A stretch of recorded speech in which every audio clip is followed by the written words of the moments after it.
नेमकं मंदिरात आरतीची वेळ आणि मी गाभाऱ्यात शिरायची वेळ ती एकच होती. की मार्गशीर्ष महिन्यामध्ये जो असतो हं. साधारण देवी कोणी बसवत नाही. आणि त्या पादुका हिमालयाच्या अशा एक गुप्त गुहेमध्ये आहेत. राही म्हणजे हम्म. आपण म्हणतो ना, की विठ्ठल पत्नी राही. अच्छा. राही रखमाबाई राणीबा सगळा, ओवाळी तुराच्या विठोबा सावळा. राधा म्हणजेच राही. अच्छा. हां. तर ती प्रेमिका आहे. गणपती जो आपल्यासाठी खूप सॉफ्ट कॉर्नर आहे प्रत्येकासाठीच. हा. तर 2019ला आम्ही विनायकी साकारली होती. आणि सटवाई जे आपण म्हणतो 5वीला आपण जी देवी पूजा करतो, नवीन हा. बाळ जन्माला आल्यानंतर. मला ऍक्च्युली पहिल्यांदाच कळलं की दत्त महाराजांना पण एक बहीण हो. होती.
नमस्कार मित्रांनो, अस्तित्व टॉक्स या चॅनलवर तुमचं परत एकदा स्वागत आहे.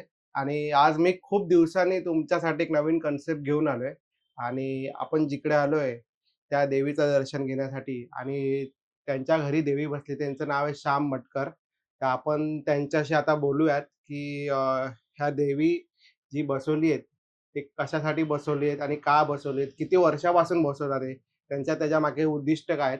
तर दादा, नमस्कार. तू तुझा एक शॉर्टकटमध्ये आमच्या प्रेक्षकांना एक इंटरव्ह्यू दे. नक्की. आणि जे तू ही आरास काय बसवली आहे देवीची, हां, हा काय देखावा केलाय, तर त्याच्याबद्दल पण आमच्या प्रेक्षकांना थोडीशी माहिती दे. नक्की. नमस्कार. अवधूत चिंतन गुरुदेव दत्त. 15 वर्ष संकल्पना झाली या सगळ्या गोष्टींना. मार्गशीर्ष गुरुवारचा शेवटच्या गुरुवारनंतर 5 दिवस हा उत्सवच म्हणा की देवीच्या एक वेगवेगळ्या स्वरूपाची रचना आपण साकारतो किंवा मांडणी करतो. वर्षभरात तिचं स्वरूप कुठल्या रूपात आहे हे आपल्याला एक हिंट देतेच म्हणा.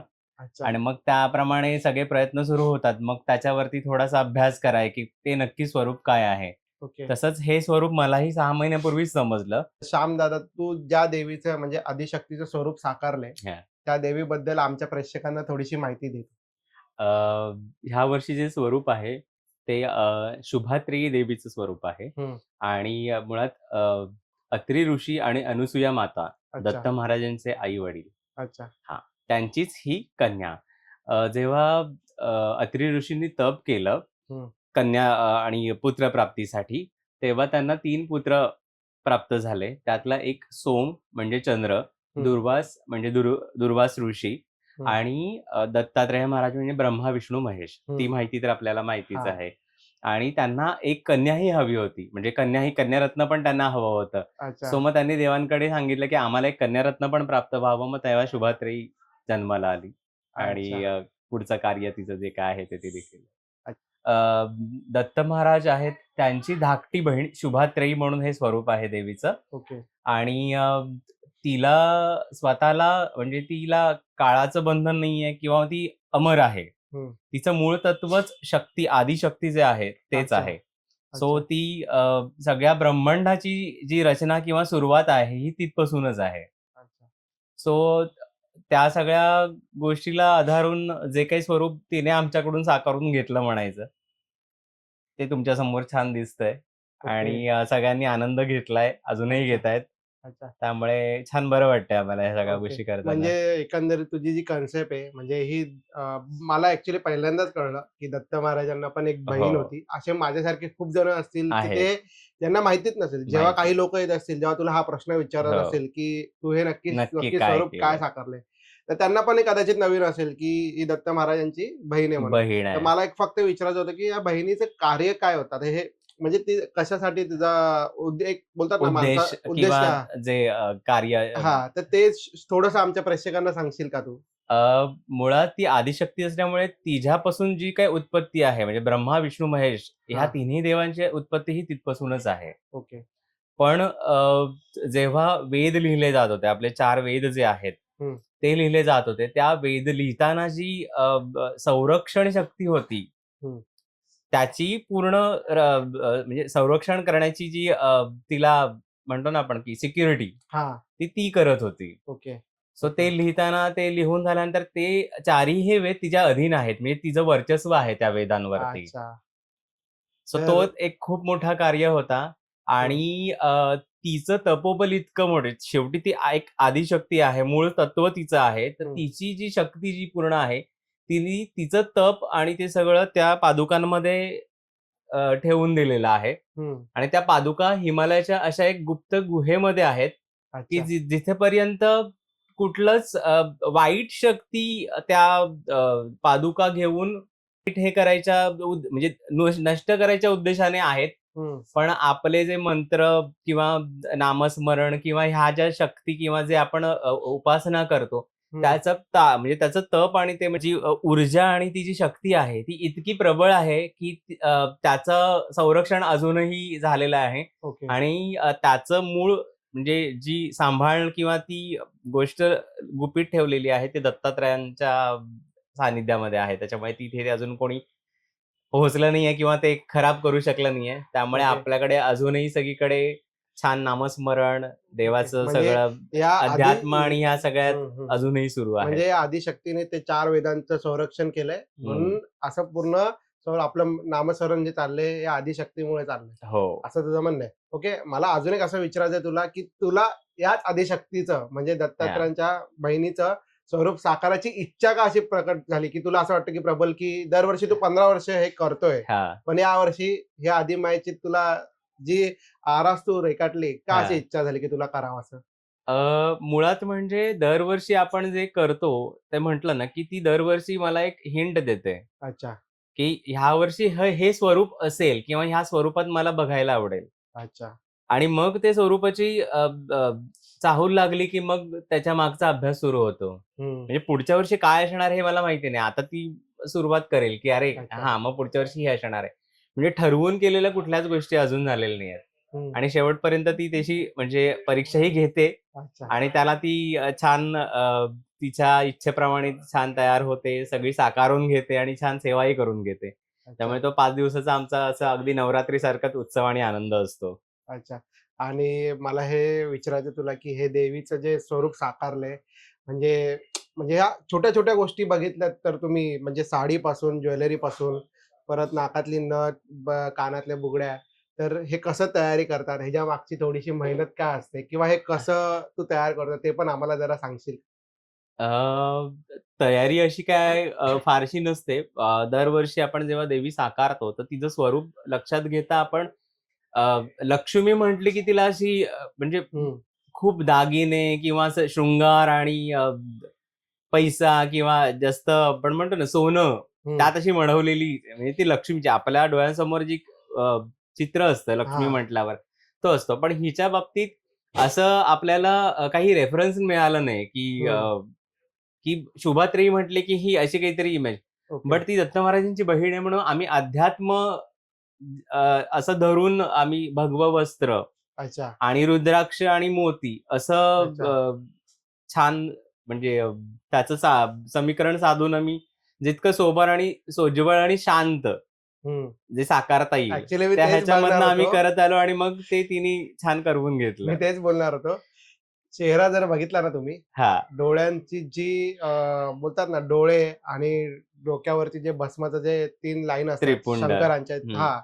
तर ते बघितल्यानंतरच चेहरा बघितल्यानंतरच माणसाचं मन एवढं शांत होतं ना, शांत होतं. ते स्वरूपच दिसतं की खूप शांत स्वरूप खरं. आहे. तर म्हणजे ना मला खूप बोलतात ना, की म्हणजे मला पहिल्यांदा कळलं, की दत्त महाराजांना पण बहीण आहे आणि ते म्हणजे बोलतात ना, जेव्हा माणसाच्या ज्ञानामध्ये भर पडते, त्याचीही समोरच्याची उत्सुकता वाढते, की आपण ह्याबद्दल काहीतरी वाचावं, स्टडी करावं. तर मला ही गोष्ट आज पहिल्यांदा कळली. तर दादाचं मी या गोष्टीबद्दल आभार मानतो खरं तर. धन्यवाद. आणि म्हणजे काय बोलावं? तुम्ही बघाल रुद्राक्षाच्या माळा झाल्या, अ, वरती डोक्यावर तुम्ही चंद्र जे केलंय, हं. परत खूप काही अशा गोष्टी बोलण्यासारख्या आहेत, की मला म्हणजे शब्द नाही बोलायला, की पिसलेच आहे मी त्या गोष्टीबद्दल. श्याम दादा, मला एक तुला अजून एक असा प्रश्न विचारायचा आहे, की मार्गशीर्ष महिन्यामध्ये जो असतो, हं. साधारण देवी कोणी बसवत नाही. हां.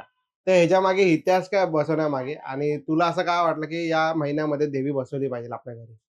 अ, ही गोष्ट आहे 15 वर्षापूर्वीची. जेव्हा अच्छा, कोल्हापूरला पहिल्यांदाच अंबाबाईच्या दर्शनाला जाणं झालं अच्छा. आणि तिच्या इच्छेनेच म्हणा, हं. नेमकं मंदिरात आरतीची वेळ आणि मी गाभाऱ्यात शिरायची वेळ ती एकच होती. आणि ती अच्छा, पूर्ण आरती होईपर्यंत मी तिच्या म्हणजे सानिध्यात होतो. इतक्या जवळ होतो, की तिचं ते रूप बघून मी भाळलो तिथे. अच्छा. आणि मग त्या क्षणी मनात आलं, की हे स्वरूप आपण घरी का नाही करू शकत आहे? हं. तो तिसरा गुरुवार होता. आणि मग येऊन मला शेवटचा गुरुवार होता मार्गशीर्ष महिन्यातला. अच्छा. मग असं झालं, की अरे शेवटच्या गुरुवारी आपण छान अंबाबाईचीच प्रतिकृती साकारली होती. हं. आणि ती साकारल्यानंतर ती उत्सव मूर्ती म्हणून तेव्हापासून साकारली. अच्छा. आणि मग जी आपण मार्गशीर्ष महिन्याचा गुरुवार शेवटचा असतो, त्याचं आपण उद्यापन करायचं असतं. हं, म्हणजे त्या गुरुवारनंतर आपल्याला उद्यापन करायचंय. हं. तर ते उद्यापन केल्यानंतर इतकी छान प्रतिकृती केल्यानंतर लोकांचं असं झालं, की "अरे, तू इतकं छान केलंयस, तर मग ते लोकांच्या दर्शनासाठी का नकोय?" हं. म्हणून मग ते पुढे 5 दिवस मी कंटिन्यू ठेवलं. अच्छा. जेणेकरून लोकं येऊन दर्शन घेऊ दर्शन शकतील. घेतलं. आणि तो प्रवास असाच अखंड सुरू आहे. हं. त्याच्यानंतर बरेच स्वरूप साकारले गेले. ओके. तर अजून एक मला असं विचारायचं आहे तुला, की हे तू बोलतोय 15 वर्षापासून मी हे साकारतोय. म्हणजे हां, तुझी जी सुरुवात झाली ती अंबाबाईच्या मंदिरातून जी सुरुवात सुरुवात झाली, झाली. ते 15 वर्ष तू हे आराध्य साकारले. या 15 वर्षामध्ये तू काय-काय असे स्वरूप साकारले? तर ते पण आम्हाला थोडं सांगशील का? स्वरूप साकारले म्हणण्यापेक्षा तिन्हीच साकारून घेतलेत. अच्छा. अ, सगळेच आता तुम्हाला सांगत बसत नाही, पण जे खूप जास्त जे माहिती नाहीयेत लोकांपर्यंत, हं, त्यातलं एक राही म्हणजे हं. आपण म्हणतो ना, की विठ्ठल पत्नी राही. अच्छा. राही रखमाबाई राणीबा सगळा, ओवाळी तुराच्या विठोबा सावळा. हं. विठ्ठलाची पत्नी रुक्मिणी माहिती आहे आपल्याला. हां, पण बरोबर. राही म्हणजे विठ्ठल हा कृष्ण स्वरूपच आहे आणि रुक्मिणी ही अ, त्याची बायको बायको जरी आहे. असली, हं. राधा म्हणजेच राही. अच्छा. हां. तर ती प्रेमिका आहे. पण हं. ती राही म्हणून आहे. सो अच्छा. ते एक स्वरूप आमच्यासाठी वेगळं होतं, की जे लोकांसाठीही नवीन होतं, आमच्यासाठीही नवीन होतं. हं. तसंच गणपती जो आपल्यासाठी खूप सॉफ्ट कॉर्नर आहे प्रत्येकासाठीच. हां. तर 2019ला आम्ही विनायकी साकारली होती. गणपतीचे स्त्री शक्ती स्वरूप म्हणजे शक्ती स्वरूप, हं, पण तो आम्ही स्त्री रूपात साकारला होता. हं. तो एक खूप वेगळा-आगळा होता आणि आमच्यासाठी खूप नवीन होता, लोकांसाठी नवीन होता. तेव्हा खूप वादविवादही झाले त्याच्यावरनं. पण आमच्याकडे सगळे म्हणतो ना आपले काही एव्हिडन्स असल्यामुळे आम्ही थोडंसं रिलॅक्स होतो. हं, हं, हं. बऱ्याच जणांनी त्याला खूप छान सहाय्य केलं. हं. अ, त्यांना उत्सुकता होती, ॲक्चुअली की तू जो वाचून घेण्याची किंवा की अरे हं. काय नक्की स्वरूप हां, आहेत. हां, हां. त्यामुळे तो तो आजही बऱ्याच मोठ्या मंडळांमध्ये साकारला जातोय. त्याचा हं, आनंद आम्हाला येतोय. हं, आणखीन तसंच यावर्षी हा एक स्वरूप आहे हं. आणि गेल्या वर्षी आम्ही सटवाई जे आपण म्हणतो 5वीला आपण जी देवी पूजा करतो, नवीन हां. बाळ जन्माला आल्यानंतर, तर ते स्वरूप आम्ही साकारलं होतं. आपण वर्षभर किंवा आयुष्यात कधी तिला फारसं पूजत नाही, जशा इतर देवींना पूजतो. हं. पण तिला 5वीला पूजणं खूप महत्वाचं आहे. कारण की तिचं कार्यच तसं आहे, कसं की आहे, की मूळ जन्माला आल्यानंतर त्याचं भविष्य ती लिहून जाते. हं, सो त्या ह्याच्यासाठी तिला पूजणं आणि ती तेवढीच महत्वाची आहे. म्हणून ते एक स्वरूप आम्ही लोकांसमोर सादर लोकांना 5वी एवढंच माहिती होतं. हं, पण त्यामागची खूप मोठी अ, गोष्ट आणि किंवा त्यात सविस्तर ज्या काही माहिती आम्हाला मिळाल्या, त्या आपल्या पेजवर किंवा विथ हं. फोटोज आणि तुम्हाला माहिती सगळी डिटेल्स जर वाचायची असेल, तर त्याच्यावर तुम्हाला मिळू शकेल. अच्छा. तुम्ही नक्की वाचा. आम्हाला खूप नक्की, आवडेल नक्की. आणि तुमच्या अ, प्रतिक्रिया आम्हाला कळवा. तर मला असं खूप भारी वाटलं म्हणजे दादाशी बोलून, की त्याच्याकडून जे विषय आले, खरं बघायला गेलं तर मला पर्सनली वाटतं असं माझं मत आहे, की त्यांनी अंबाबाईचं दर्शन घेतल्यानंतर अंबाबाईने त्याला जे कार्य दिले, की लोकांच्या ज्ञानामध्ये भर पडली पाहिजे. हे उद्दिष्ट मला असं वाटतं अंबाबाईनी त्याच्या थ्रू म्हणजे तो एक फक्त निमित्त मात्र आहे तो. त्यांनी हो. जेवढे आरास जे म्हणजे जे काही आरास त्यांनी साकारलेत इथे, तर त्याच्यामागे एकच उद्दिष्ट होतं, की लोकांपर्यंत माहिती जास्त गेल्या पाहिजे. पोहोचल्या पाहिजेत. तर मला असं वाटतं तू त्या कार्यामध्ये खूप चांगल्या प्रकारे तू जे कार्य करतोय. तर या वर्षी आपण जे तुम्ही बघितलंय जी आरास, तर पुढच्या वर्षी पण तुम्ही श्यामदादाकडे या. मी माझ्या व्हिडिओच्या खाली श्यामदादाचा ॲड्रेस टाकून देईन. अस्तित्व टॉक्स या चॅनलला तुम्ही लाईक आणि सबस्क्राईब करा आणि असे खूप छान-छान विषय मी तुमच्या समोर घेऊन येणार आहेत. तर आपल्या चॅनलमध्ये तुम्ही कंटिन्युटीमध्ये राहा. चला धन्यवाद. श्री धन्यवाद. श्री स्वामी समर्थ.